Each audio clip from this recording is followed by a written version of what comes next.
A hideg fájdalomcsillapító hatását régóta ismerjük, gondoljunk csak a jegelésre, azonban a krioterápia, illetve a jegelés között az a különbség, hogy ez egy egész testet érintő hatás. Maga az eljárás az 30 éve indult Japánból, napjainkban Európa szerte 400 olyan klinika működik, ahol a hideg terápia hatását megtapasztalhatják a betegek, azonban hazánkban még nem egy elterjedt módszerről beszélünk, csak néhány helyen vehető igénybe ez a szolgáltatás, de büszkén mondhatjuk, hogy Merdgyőr is ezek közé, a helyek közé tartozik. A legnehezebb dolog természetesen az, hogy a pácienseket rábeszéljük, hogy semmiféle rossz hatás nem éri őket ez alatt a hideg elviselése alatt, mert hát ettől mindenki fél, hiszen fázni senki nem szeret. Az eljárás lényege, hogy rövid időre, maximum 3 percre nagyon szélsőséges körülmények közé helyezi a szervezetet, a hőmérséklet valóban eléri a -170 fokot, és ezáltal az egész testet érintő sok hatásról beszélünk. Fagyásról ennyi idő alatt szó nincs, egy rendkívül száraz hidegről beszélünk, ami inkább bizsergető, szúrós érzést vált ki. A maghőmérséklet, a szervezet belső hőmérséklete az megmarad a 36-37 fokon, amíg a bőr külső felszíni hőmérséklete 0 és 5 fok közé hűl le. Itt a szervezet érzi a hideget, érzi, hogy nem szabad megfagynia, ezt a hőmérsékletkülönbséget ki kell egyenlítenie, és ezáltal olyan anyagokat, olyan hormonokat szabadít fel a szervezetben, amelyeknek öngyógyító, gyulladáscsökkentő, fájdalomcsillapító hatása van. Maga a fájdalomcsillapítás az az ingerületvezetésen múlik, ugyanis a hideg ingerület az előbb eljut a központi idegrendszerben, mint a fájdalomnak az ingerülete. Ezáltal fejt ki fájdalomcsillapító hatást. Nekem nagyon kellemes tapasztalataim vannak róla. Amint kiléptem a kabinból, a másfél perc után éreztem, hogy nem fáj a derekam és nem fáj a lábam, mert a lábujjaimon van ilyen izületi gyulladás, amire segítséget kerestem. Most már a 3. alkalom után tényleg nagyon jól érzem azt, hogy a derekam nem fáj, és a lábammal meg tökéletesen tudok közlekedni. Mi értelme van mégis önszántunkból bemenni a -170 fokba?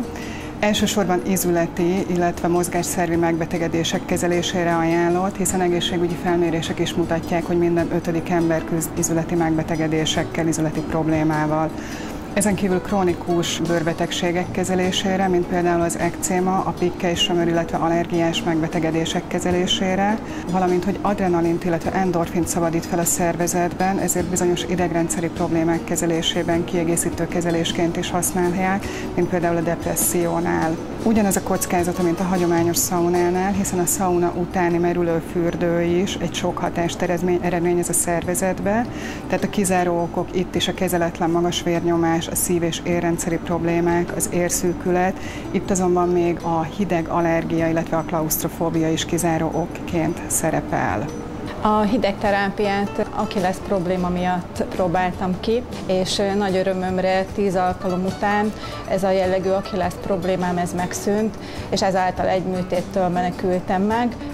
Az aktív sportolást folytathattam, úgyhogy most már tünetmentes vagyok. Tulajdonképpen én az a típus vagyok, aki már +15 foknál fázik, de ez a -170 fok korán sem ilyen érzés, hiszen csak 3 percig kell bent lenni a kabinban, és maga a hideg az bizonyos időszakonként fújódik be, abszolút kibírható, és ami az eredmény, az meg szerintem felülmúlhatatlan.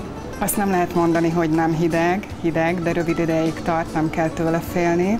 Lényege, hogy minél nagyobb testfelületet érjen a hideg, tehát pamut alsónemű, illetve meleg zokni viselése javasolt a kezelés ideje alatt. Egy alkalommal nem lehet megoldani a problémát, érdemes egy 10-15 alkalmas kúrát igénybe venni, ezáltal 3-6 hónapra tudjuk csökkenteni, esetleg megszüntetni a fájdalmakat. A bordáim kaptak egy jelentős zúzódást, és ez egy normál esetben egy 3 hetes gyógyulás szokott lenni.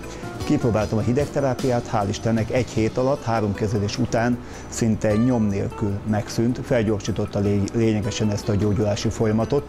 Nekem nagyon pozitív benyomásom lett ezzel kapcsolatban róla. Nem olyan hideg, mint amilyennek mondják, egy kicsit olyan, mint hogy az ember az újságért kimenne egy -3 fokos levegőben, egy szál alsónadrágban reggel, azt az érzetet kelt, amikor az ember bent áll és visszasétálna a lakásba.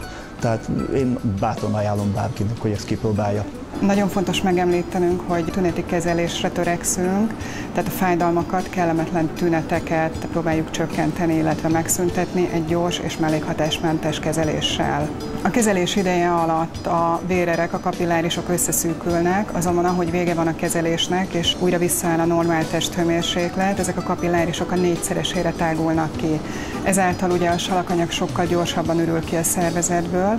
Ez mondjuk a sportolók számára nagyon fontos, hiszen egy megerőltető edzést vagy mérkőzést követően a tejsav sokkal gyorsabban tud kiürülni a szervezetből. A bőr vérellátásával a bőr szépsége is javul, jobb a bőr, illetve az izmok oxigénellátása, az alapanyagcsere is felgyorsul, immunerősítő, illetve sejtmegújító hatása is van.